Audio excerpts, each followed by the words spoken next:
Welcome, my peeps, my peoples. Please like, comment, subscribe, share the video. It'll be greatly appreciated from the bottom of my heart, my peeps, my peoples. It's Mary Jane, and let's talk about Real Housewives of Potomac Season 3, Episode 11.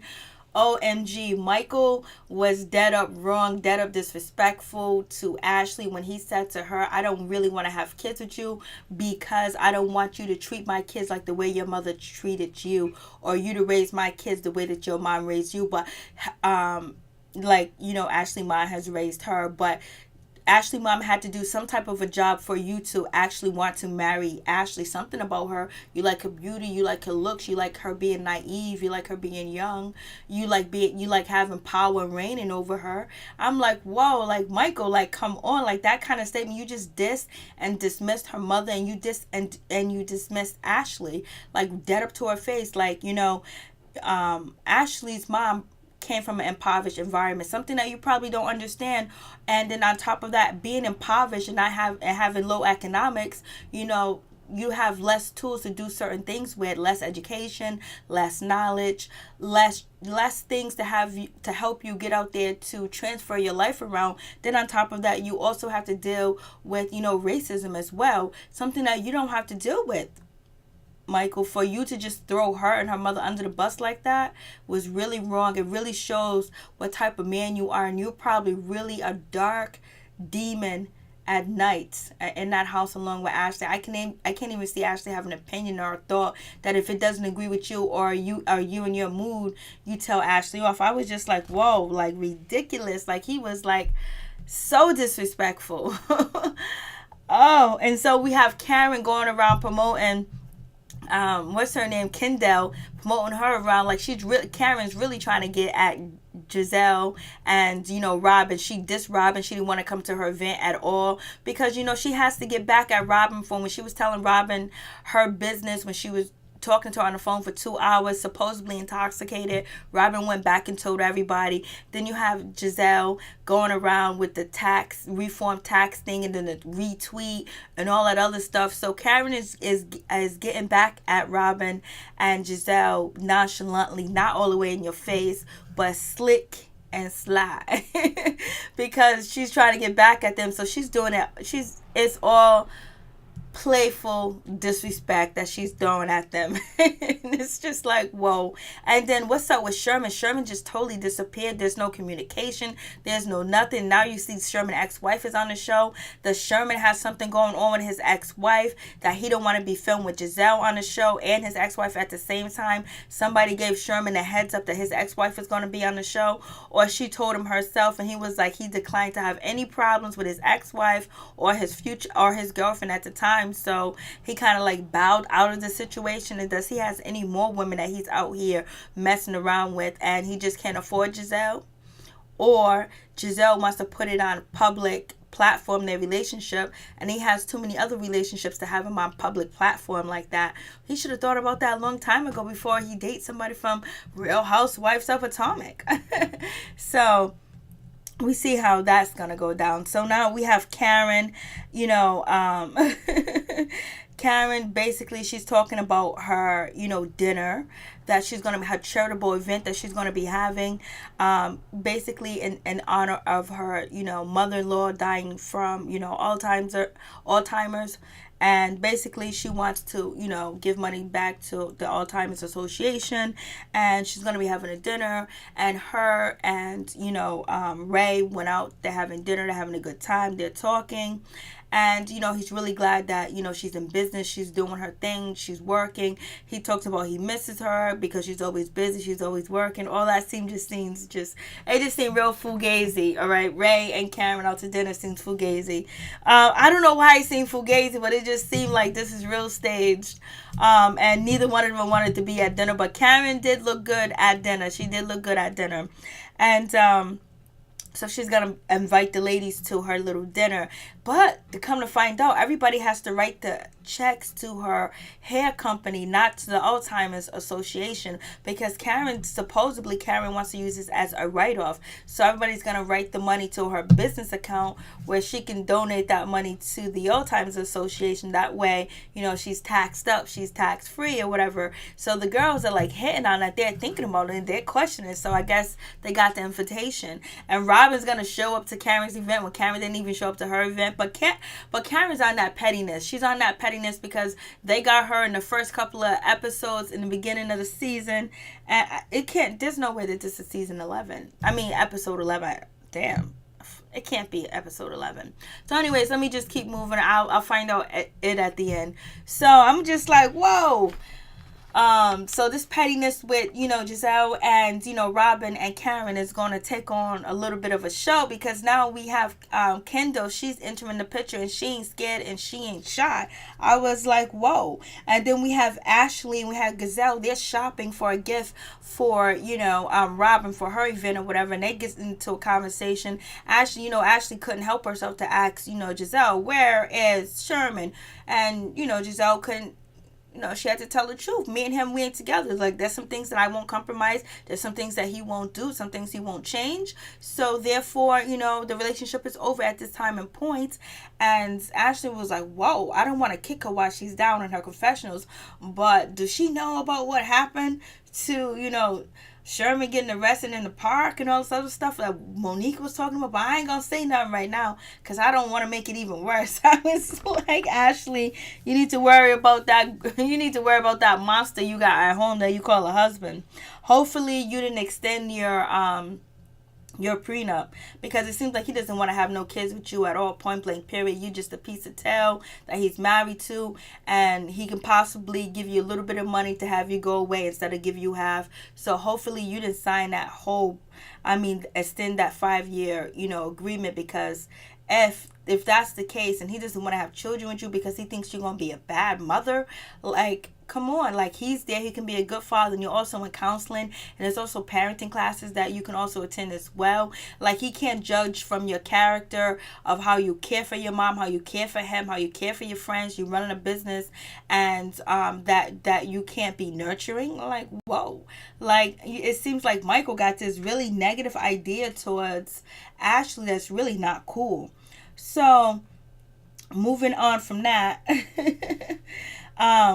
we have Monique. She's at home. She's chilling with Chris. Chris appreciates Monique. He wants more kids, and he loves her, and he wants to stay with her, and he champions her being her own woman. But then, guess who shows up at Monique's house? None other than Kendall. She shows up at Monique's house, and they're having a conversation. Kendall's let us know that her and Sherman was married for like they've been separated for like 4 to 5 years or whatever, and she knew Giselle.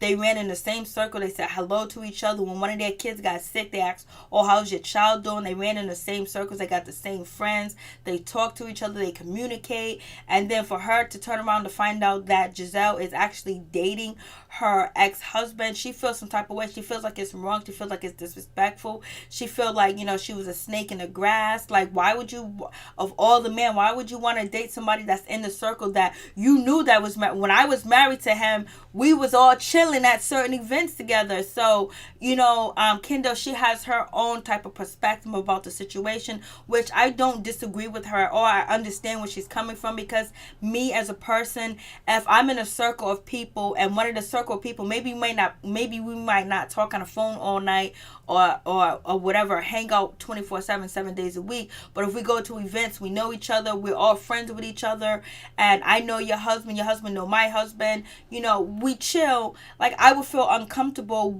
if one of the females in the group, her and her husband, divorce, and then after that I end up hooking up with him. I would try to avoid that type of situation, not get close to someone like that, because I like to date a man that everybody ain't had, and I like to date a man that everybody hasn't just had, or know, oh, he was with her, or he was with her, he was with her, he was with her, he was with her. He could be that, but not in the vicinity around where we gonna be at. Like, I need somebody that kind of like is off limits. Like, everybody don't get a turn. You know what I'm saying?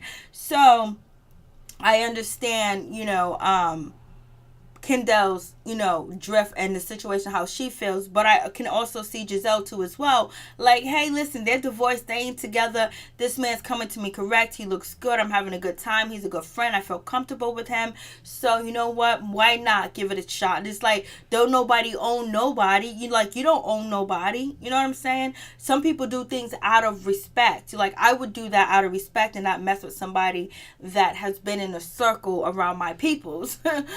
But some people find love that way too as well. But at this time and point, Giselle has not found love with the situation. So she actually let Ashley know that her and Sherman is over, and they want to know why Karen is playing the games that she's playing, not going to Robin's event. And then Sharice over there chilling with Sharice over there chilling with Karen and Monique. And so then we get to Giselle is really feeling a certain type of way about Karen. She's feeling like Karen is really gone overboard with her situation with, chilling over there with Monique. Like, she feels like that's the ultimate, like she's ultimately like really betraying their friendship. All games and all jokes aside, but Robin is really doing something that's empowering the community, and this is the first time she's really having an empowerment event, and you're gonna diss her like that just because you want to wear a gown. So we'll see what happens with that situation. And Monique has her event. Her event goes well. Her dress looks nice. Sharice dress, her all black dress looked nice too as well. Sharice was there, and Karen was there. Karen did look nice in her red dress, and they actually talk and whatever. And then here comes Kendall, and Sharice is feeling a certain type of way. It's like, why is Monique hanging around with Kendall? That's not her friend. That's my friend. Like, okay, so I see when we had this little Texas, this Houston, Texas charity event that Monique took some of my contacts, and she's chilling with some of my people. So Sharice is feeling like Monique is a little shady for that, and she's gonna come back later on in the season and address that situation, because now Sharice is going to feel that Monique is stealing her friends or whatever. But if it seems like Monique has chilled with Kendall before, but I guess she didn't let all the other ladies know that she was hanging with her, because I think that was Monique little weapon that she had somewhere in the back seat for Giselle and Robin. And now her and Giselle and Robin are really not cool with each other, but they can be in the same building at the same time. She's bringing a little secret weapon, and that is Kendall, because that is Sherman's ex. Are we gonna find out that Kendall and Sherman are still sleeping together? That's gonna be low down and dirty if we find that out. That's gonna be crazy. And so moving on from that, all the ladies really seem fixated.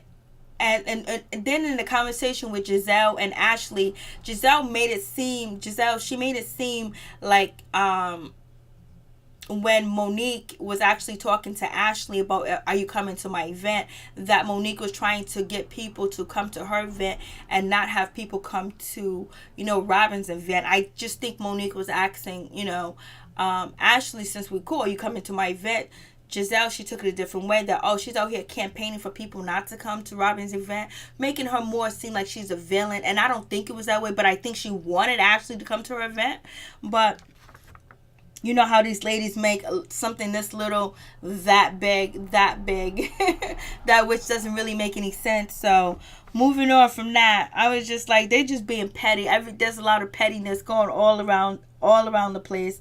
And so while we at Monique's event, that she's presenting, Kendall, she shows up. Sharice is surprised. Karen's surprised. Karen was like, I've been knowing her from way back. I've been knowing her longer than this one, that one, this one, that one, this one, that one. I've been knowing her for a long time. We go long time.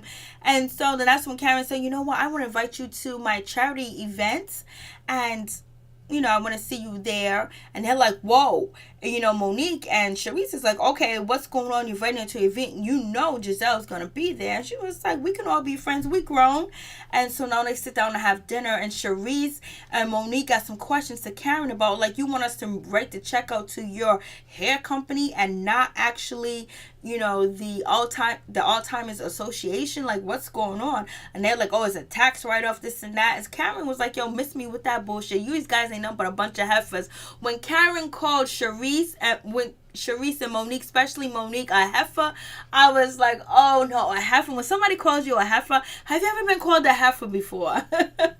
She said, you're a bunch of ignorant heifers. I'll do whatever the hell I want to do at my dinner.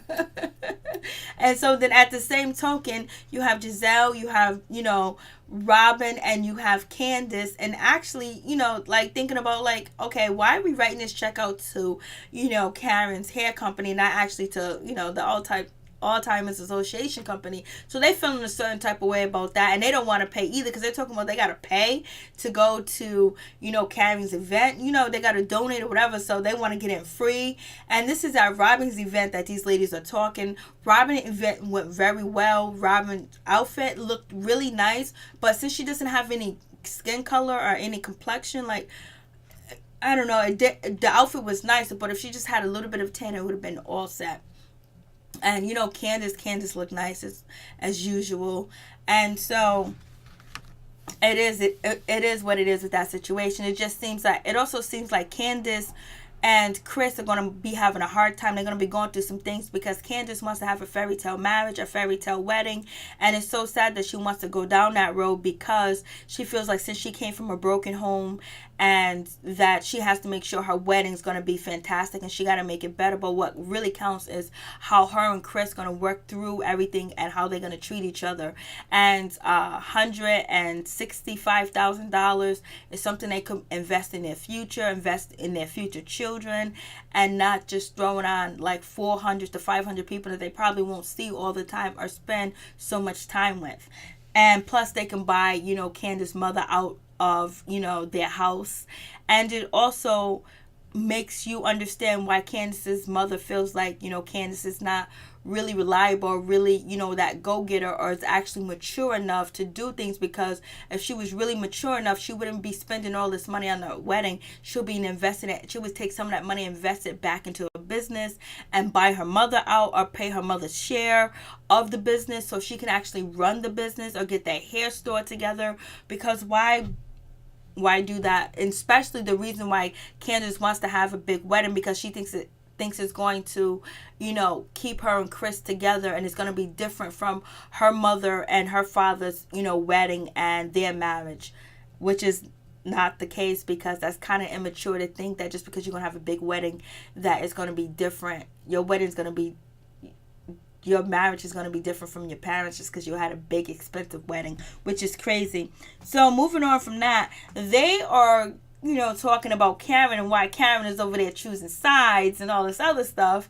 And then also paying the money. They was like, oh, it's a write-off, it's a tax write-off and all that. So yeah, maybe it is a tax write-off or whatever. Karen don't give a shit. She has the gall, the gumption, and the stamina to say, hey, listen, I want you guys to write the check out to my business, and then therefore I will refer it over to the Alzheimer's Association.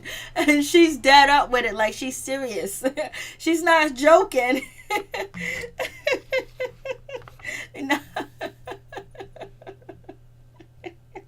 I don't know if she's committing fraud on TV, letting us know. I don't know what's going on with that. So moving on from that, I already talked about, Mike, very disrespectful to Ashley, wrong, low down, dirty, wrong. And we know Chris wants to have another baby. He's ready for another baby. He's ready for another child. And, Monique is not really that ready, because she still haven't dealt with, the miscarriage. And then did you see Monique at the nail salon? She brought out her own bottle. Like, whoa. Like, if you want people to think that you don't have a drinking problem, you are insisting that you do have a drinking problem as much as you drink on this show. It's too much. But being around these women, I guess it is too much. So we have Robin and we have Giselle. They're planning to cuss Karen out and tell her about herself. They're going to show up to her event with nice blouses on and jeans to confront her, to ask her why, she lied to Robin about showing up, about, the invitations. Like, I don't know why it's that serious. It's like Robin needs to focus on her boyfriend Juan and flipping these houses, and Giselle needs to focus on what's going on with the situation with Sherman, and why Sherman's ex-wife is all up in the picture now, instead of worrying about what Karen's doing. So they're going to show up to Karen's party to confront her about the things that she's been doing and the shadiness, because they feel like she is no friend at all. And some of the ladies, even Candiace, feels like Karen is not being a friend, because how is she going to stoop that low and bring, Kendall on the scene? Peace. I'm out. One love.